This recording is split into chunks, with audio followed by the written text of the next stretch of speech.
আসসালামু আলাইকুম। আমি নাজা ছোট্ট একটি চ্যানেলের পক্ষ থেকে আপনাদের জন্য নিয়ে এসেছি একটি নতুন প্লিজ আমার ভিডিওটা প্রথম থেকে একদম লাস্ট পর্যন্ত দেখার চেষ্টা করবেন আমার প্রিয় বন্ধুরা। তো এখানে আমি রান্না বান্নার ফাঁকে ফাঁকে একটু সেমাই পিঠে বানিয়ে নিচ্ছি, তো সেগুলো এখন রান্না করব, দেখতে থাকুন সম্পূর্ণ ভিডিও। তো এই যে আমি এখন একটা সবজি বসাবো। এই যে দেখেন এখানে আছে সিম, আলু, গাজর, টমেটো দেব। তো দিয়ে একটা সবজি রান্না করবো মাছের কাটা কোটা দিয়ে।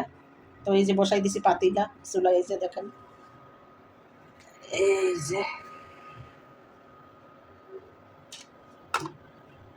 তো প্রথমে দিলাম আমি তৈল। প্রথমে তৈল দিলাম, তারপরে দেব কাটা পেঁয়াজ, 2 পদের পেঁয়াজ দেবো, বাটা পেঁয়াজও দেবো আর কাটা পেঁয়াজও দেবো। এই মুড়ি দিয়ে মাংস দিয়ে খা, মুড়ি দিয়ে খাওয়া তো লো তো খাও, আমি তো কাজে আছি এখন। তো কাটা পেঁয়াজ দিয়ে দিছি এই যে। তো মাংস রান্না করতে আছি না, কী করি মানে কথা অলরেডি যেটা মাংস রান্না করছিলাম দুপুরবেলা। তো সেইটা দিয়া ছেলে বলতেছি যে মুড়ি মাখাইয়া খাও, লুডুস রান্না করে দিয়েছিলাম, খাইছে। তো এখন বাজে প্রায় রাত 7টার মতো বাজে। তো ভাবলাম সকালে ঠান্ডায় আমি একদম উঠতে পারি না, তো ভাবছি সবজিটা রান্না করে রাখি। এখন একটু শীত কম লাগে, কিন্তু সকালবেলা প্রচুর ঠান্ডা লাগে। তো তরকারি আছে আমার অলরেডি, মাছ বোনা করা আছে, মাংস রান্না করা আছে, তারপর ওই সবজিটা রান্না করে রাখি এখন। তো আমি এখন পেঁয়াজটা একটু নরম হলে তারপর শেষে এই যে আমার বাটা মশলা, এইগুলো এই বাটা মশলা দেবো আর অন্যান্য মশলা দিয়ে তারপর সবজিটা দিয়ে দেবো। তো সঙ্গে থাকুন, আমার কোথাও যাবেন না। সবজি তরকারি তো আমার পিসটা হ্যাঁ পিস পুরো দূর দে। তো আমি এখন এই যে মশলাটা দিয়ে দিলাম। এদিকে মোবাইল ঠিক করতে করতে এদিকে আমার পেঁয়াজ একটু কালো হয়ে গেছে, সমস্যা নাই। হ্যাঁ পুড়ে গেছে না, উঠে দেখাই। ও আবার যারা দেখাতে না পেরে এই জন্য আবার ঝোল দিয়ে দিয়েছে। হ্যাঁ জল কি এই যে পানি মানে পেঁয়াজটা একটু কম হলে আর কি ভালো হইতো আর কি, মানে একবার গাঢ় হয়ে গেছে এই, আর কিছুই না।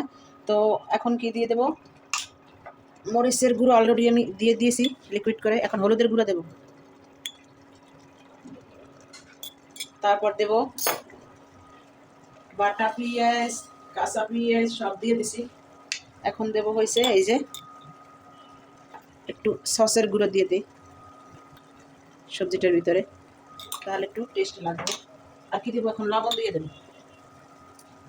এই যে লবণ দিলাম, কিন্তু দেখেন নুন যার অনেক গুণ, সেই গুণ দিয়ে দিলাম। আরে ধুমার জ্বালা কিছুই দেখা যাইতেছে না, দেখছেন কি ধুমার, এই যে দেখেন। তো মশলাটা ভালো করে কষাই। তো সবজি কিন্তু খালি সবজি না বুঝছেন, মাছের কাটা কোটা আছে, মাথা লেস এগুলো খাওয়া হয় না, মাছ বুনো করে খাওয়া হয়, কাটা কোটা খাওয়া হয় না। তো সেইগুলো এখন দিয়ে দিব, সেইগুলো দিয়েই কিন্তু এই সবজি রান্না করতে আসি। তো থাকুন আমার সঙ্গেই থাকুন। তো আমি কিছু পিঠা তৈরি করব এখন বুঝছেন, এই যে সেমাই পিঠা বলে যেটাকে। তো সেই জন্য আমি 1 কাপ পানি দিয়ে দিলাম এখানে। এই যে আমি একদম সেলে তারপর শেষে কমপ্লিট করে রাখছি, চালের গুঁড়োটা দিয়ে দিলাম। এখন এইটাকে আমি নাড়াচাড়া করব।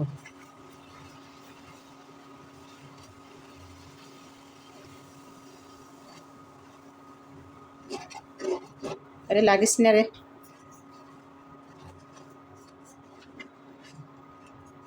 কি করতে আছো তুমি এখানে, পিএস কাটতে আসো?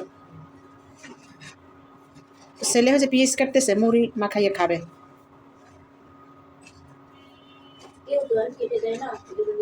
পিএস তো কাটাও আছে এখানে, ও তোর তরকারিতে দিয়ে দিছি, আর একটু আগে আসলেই পাইতা। তো আমার এটা হয়ে গেছে বুঝছেন, এখন আমি এটাকে গরম গরম মাখাই নেব। এই ফাঁকে এটা করলাম, এখন এই যে ভিতরে আমি সবজিগুলো দিয়ে দেবো। সবজি রান্না করতেছি তো এক ফাঁকে আর কেটে দিয়ে দিলাম। তো এখন সবজিগুলো দিয়ে দিই এর ভিতরে। শীতের দিনে কিন্তু একটু সবজি টবজি ভালো লাগে, সেই জন্য রান্না করতেছি। শুধু মাছ ভুনা আর ভালো লাগে না, মাছ ভুনা মাংস ভুনা।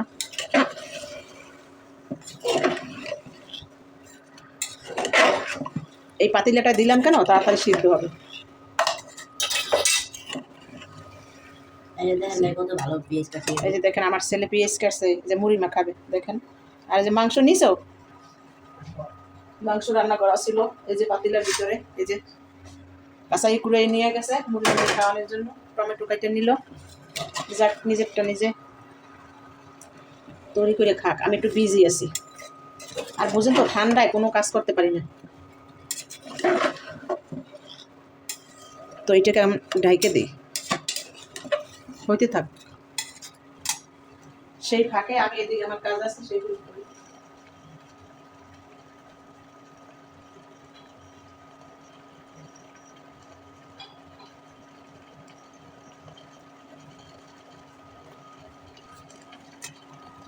তো এই যে ঢেকে দিলাম। তো আমি এখন এগুলো সব লাগানো আমি সব উঠিয়ে ফেলাই।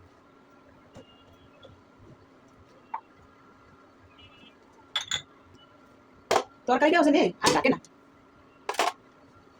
এই যে আমাদের ঘরের অবস্থা।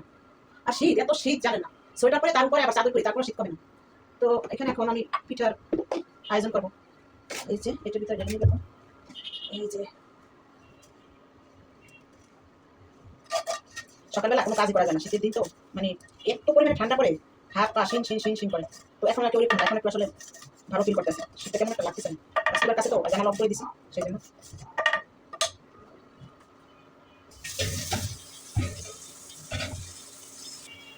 আর এইটাকে এখন আমি ইয়ে করবো,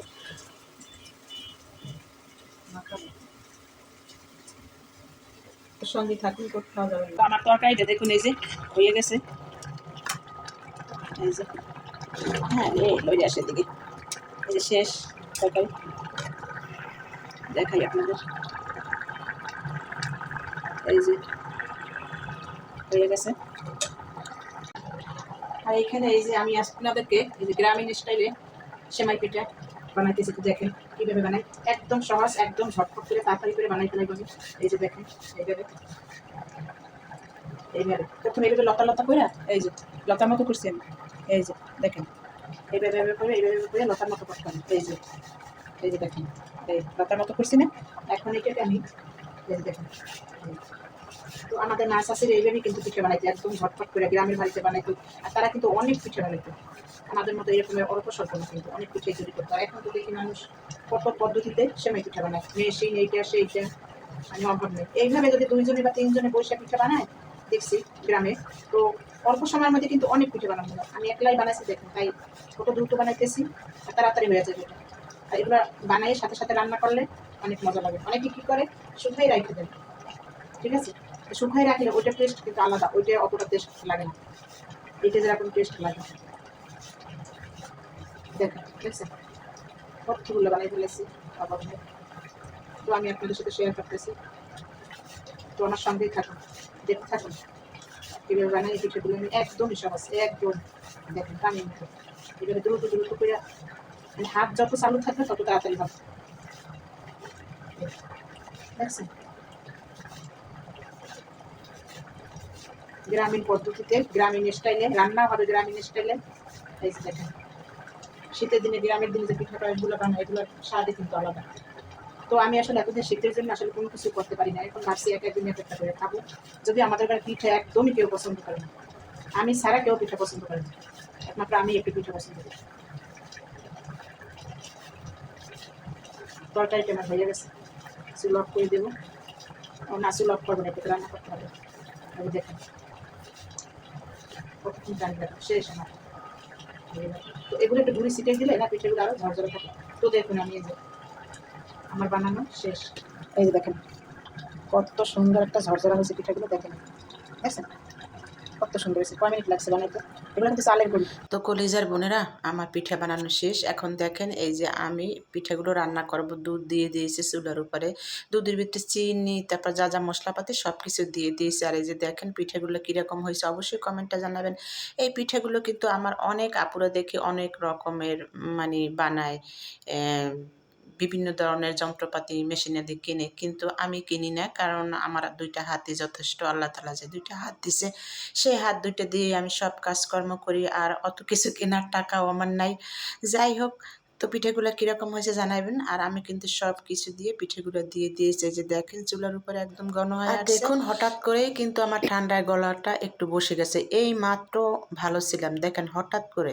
তো এই রকমের হয় আর কি, আপনারা সাবধানে থাকবেন ঠান্ডা থেকে কিন্তু এখন সবাই সাবধানে। তো দেখুন আমি কথাই বলতে পারছি না, আসলে মানুষের কোনো কিছু হইতে কিন্তু সময় লাগে না, আসলে মানুষ এটা বুঝে না। তো কলিজার বোনেরা কেউ হাসাহাসি করবেন না, কারণ আমি কিন্তু একদমই কম পিঠা বানিয়েছি, কারণ আমাদের ঘরে এই পিঠা কেউই খাবে না। সবাই হয়েছে নবাব সিরাজউদ্দৌলা, তারা মুরগি মাংস কোপ্তা পোলাও বিরিয়ানি এগুলোই পছন্দ করে, এই পিঠা পায়েস কেউই পছন্দ করে না। তো যেহেতু আমি ছোটোবেলায় এগুলো অনেক খেয়েছি, আমার অভ্যাস আছে, তো সেই জন্য ভাবলাম যে আজকে একটু বানাই। যে কোনো জিনিস আসলে বছরে কিন্তু একবার খাওয়া উচিত, তো সেইটা চিন্তা করেই কিন্তু আজকে এই পিঠাটা তৈরি করেছি। তো সেখান থেকেই মনে হয় আমার ঠান্ডা লেগে গেছে, গলাটা একদমই বসে গেছে, দেখেন এখন কথা বলতে পারতেছি না। এই জন্য আমি কোনো কিছুই তৈরি করি না, শুধু আল্লাহ আল্লাহ করতে এসে যে শীতের দিন কয়টা যাক, তারপর শেষে তৈরি করে খাবো। কেউ তো খায় না, তো আমি একা একাই খাবো। তো প্লিজ প্লিজ আমার কলিজার বোনেরা সবাই আমার এই ছোট্ট চ্যানেলটার পাশে থেকে আমাকে একটু সাপোর্ট করে যাবেন। আমি সবাইকে সাপোর্ট করবো ইনশাআল্লাহ। তো এই পর্যন্ত যারা যারা আমাকে এনেছেন, আমার সবার কথাই মাথায় আছে। তো শীতে একটু অনেক সময় কি বেহাল দশা হয়ে যায়, কোনো কাজই করতে পারি না, তারপর এমনকি মোবাইলটা যে হাতে নেব তাও মানে হাত ছিনছিন করে, মানে বাটন টিপতে গেলে একটার ভিতর টিপতেই অন্যটা যায়, এই রকমের হয় অবস্থা।